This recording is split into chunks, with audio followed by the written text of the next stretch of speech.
આયુર્વેદમાં મનને એટલું બધું મહત્ત્વ આપવામાં આવેલું છે કે જ્યારે કોઈ પણ દર્દી આવે છે ચિકિત્સા માટે તો એની આપણે અલગ અલગ પ્રકારે જે વૈદ્યો ચિકિત્સા કરતા હોય છે એ પહેલાં એની પરીક્ષા કરે છે.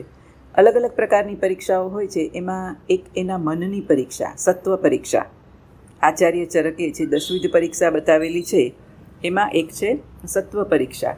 તો દર્દીનું મન જો પ્રવર હશે, એટલે કે વેરી સ્ટ્રોંગ વિલ પાવરવાળો હશે દર્દી, તો એનો રોગ જલ્દી મટી જાય છે અને સહેલાઈથી મટી જાય છે, ઓછા સમયમાં મટી જાય છે.